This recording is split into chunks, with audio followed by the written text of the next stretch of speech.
அனைவருக்கும் வணக்கம். எதிர்நீச்சல் தொடர்கிறது சீரியலில் இன்றைக்கி எபிசோடில் என்ன நடக்குதுன்னு தான் இந்த வீடியோவில் பார்க்க போகிறோம். கலெக்டர் மதிவதனி இன்ஸ்பெக்டர் பாண்டியனை பார்க்க வராங்க. அப்போ மதிவதனி சொல்கிறாங்க, ஆலிவர் தேவசகாயத்தை எப்படியாவது பிடிச்சிடணும் அப்படின்னு சொல்கிறாங்க.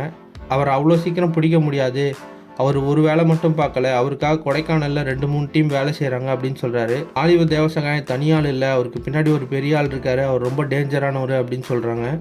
அதுக்கப்புறம் மதிவதனி கேட்குறாங்க, இப்போ ஜனனியும் சக்தியும் எங்கே இருக்காங்க அப்படின்னு சொல்லிட்டு. அதுக்கு பாண்டியன் சொல்கிறாரு, நான் கால் பண்ணி பார்த்தேன், ஆனால் ரீச் ஆகலை அப்படின்னு சொல்கிறாரு. உடனே மதிவதனி, நான் ஜனனிக்கு கால் பண்ணுறேன் அப்படின்னு சொல்லிட்டு கால் பண்ணுறாங்க. ஆனால் ஜனனி ஃபோனை சக்தி தான் எடுக்கிறாரு. அப்போ சக்தி கேட்குறாரு, ஆலிவர் தேவசகாயத்தை பிடிச்சிட்டிங்களா அப்படின்னு சொல்லி கேட்குறாரு. அதுக்கு மதிவதனி, இன்னைக்குள்ளே பிடிச்சிருவோம் அப்படின்னு சொல்லி சொல்கிறாங்க.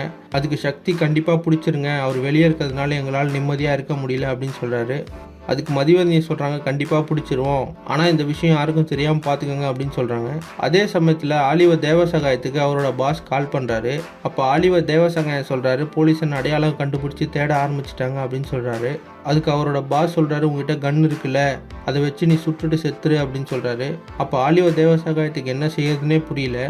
உடனே ஒரு பாஸ் சொல்கிறாரு, நீ உயிரோடு இருந்தனா உன்னை வச்சே நம்மளோட நெட்வொர்க்கை ட்ராக் பண்ணி கண்டுபிடிச்சிருவாங்க, அதனால் நீயே செத்துட்டு, இல்லைனா நானே உன்னை கொண்டுடுவேன் அப்படின்னு சொல்கிறாரு.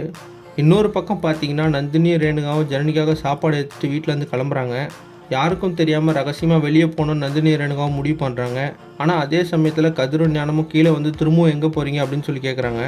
கதிர் ஞானம் மூலமாக ஆதிகுணசேகரனுக்கு ஈஸ்வரி குணமாயிட்டு வரதும் அதே ஹாஸ்பிட்டலில் ஜனனி இருக்கிறதும் தெரிய வருமா. அப்படி தெரிய வந்த ஆதிகுணசேகரன் என்ன பிளான் பண்ண போகிறாரு அப்படின்றத அடுத்தடுத்த எபிசோடில் பார்த்து தெரிஞ்சுக்கலாம். இந்த மாதிரி எதிர்நீச்சல் தொடர்கிறது சீரியல் அப்டேட்ஸ்க்கு நம்ம சேனலை சப்ஸ்கிரைப் பண்ணுங்கள், ஃப்ரெண்ட்ஸ் அண்ட் ஃபேமிலிக்கு ஷேர் பண்ணுங்கள். நன்றி.